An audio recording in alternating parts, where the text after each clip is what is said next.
साथियों, आजकल एक हॉलीवुड मूवी ओपनहाइमर की चर्चा है, जो कि बेहतरीन डायरेक्टर क्रिस्टोफर नोलन ने बनाई है, जिसने इससे पहले इंटरस्टेलर, बैटमैन और इंसेप्शन जैसी आला फिल्में डायरेक्ट की हैं।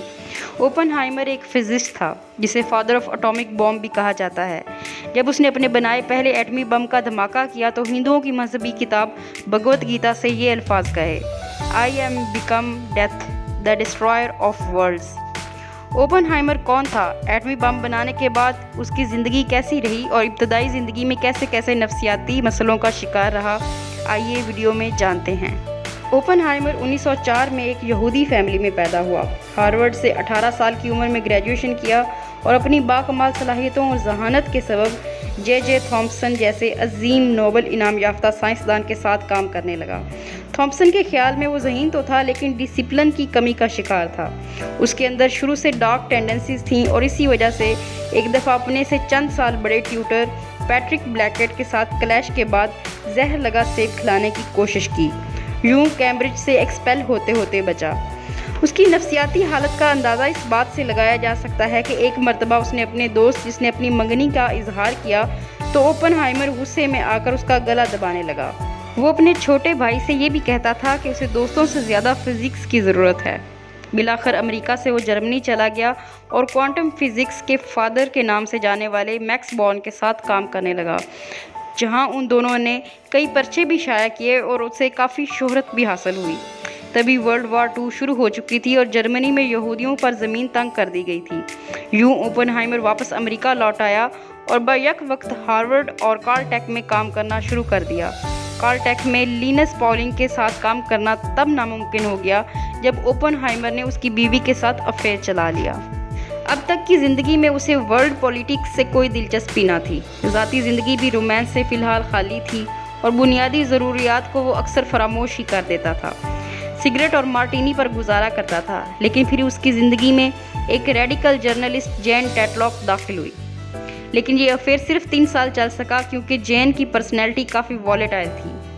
आखिर में ओपनहाइमर की शादी कैथरीन से हुई, लेकिन शादी हो जाने के बावजूद उसके घर से बाहर दीगर औरतों के साथ अफेयर जारी रहे, जिसमें टैटलॉक भी शामिल थी।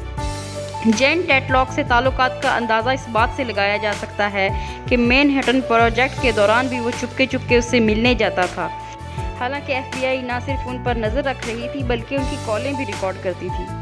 1941 में FBI ने ओपनहाइमर की इन्वेस्टिगेशन शुरू कर दी क्योंकि उन्हें शक था कि उसके कम्युनिस्ट पार्टी से ताल्लुकात हैं, लेकिन इसका कोई सबूत ना मिल सका। तब के अमेरिकी सदर रूजवेल्ट को जब मालूम हुआ कि जर्मनी कोई बड़ा हथियार बनाने जा रहा है तो ओपनहाइमर को मैनहट्टन प्रोजेक्ट का सरबराह बना दिया गया। तब वो फिशन रिएक्शन पर काम कर रहे थे, जिसके तहत एटम को तोड़ा जाए तो एनर्जी का ख़जाना निकलता है और ये एनर्जी तबाही फैला सकती है। सोच तो ये थी कि फिशन रिएक्शन को एक बम का हिस्सा बना दिया जाए ताकि बम जब गिरे तो बड़े स्केल पर तबाही फैलाए। यूं पहले एटमी बम का तजर्बा कैलिफोर्निया के सहरा में किया गया। उसका नाम ओपनहाइमर की गर्लफ्रेंड टैटलॉक की पसंदीदा नज़म ट्रिनिटी से लिया गया था। एटम बम की तबाही ओपनहाइमर की तवक्को से ज़्यादा थी। उसके मुंह से अल्फाज निकले, Now I am become death, the destroyer of worlds. तब तक जर्मनी जंग से पीछे हट चुका था। अमेरिका ने जापान को भी जंग से सरेंडर करने की तजवीज़ दी, लेकिन पर्ल हार्बर की तबाही के बाद पहला एटम बम हिरोशिमा और दूसरा नागासाकी पर गिरा दिया गया, जिससे तकरीबन 1 लाख लोगों की अमवात हुई। ओपनहाइमर परेशानी का शिकार होना शुरू हो गया और वो इन तमाम लोगों की ज़िंदगियों का कातिल खुद को समझने लगा। मैंने अपने इन ख्यालात और आर्म रेस पर पाबंदी के हवाले से ट्रू मैन से जब ख्यालात का इजहार किया तो उसे सख्त नागवार गुजरा और उसने उसे अपने ऑफिस से निकलवा दिया। अगले साल उसे मेडल ऑफ मेरिट से नवाजा गया, लेकिन मरने वालों की तादाद उसका पीछा करती रही। ओपनहाइमर ने मैनहट्टन प्रोजेक्ट के बाद फिर से यूनिवर्सिटी में थ्योरेटिकल फिज़िक्स पढ़ाना शुरू कर दी, लेकिन हुकूमत के प्लान कुछ और ही थे। उन्होंने उसे एनर्जी कमीशन का सरबराह बना दिया। उस दौरान हाइड्रोजन बम बनाने की कोशिशें की जा रही थीं, जो कि एटम बम से भी ज़्यादा ख़तरनाक समझा जाता है। ओपनहाइमर ने उसकी खुलकर मुखालफत की और पढ़े लिखे हलकों में भी आगाही शुरू कर दी।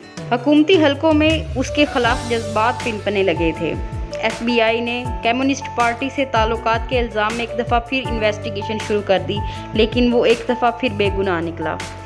उसके आखिरी अयाम एक आइलैंड पर गुजरे جہاں اس نے تھروٹ کینسر میں جان دے دی۔ مزید بہترین ویڈیوز اور اچھا مواد دیکھنے کے لیے میرے چینل کو سبسکرائب کر لیں اور بیل آئیکن کو پریس کر دیں۔ Thank you.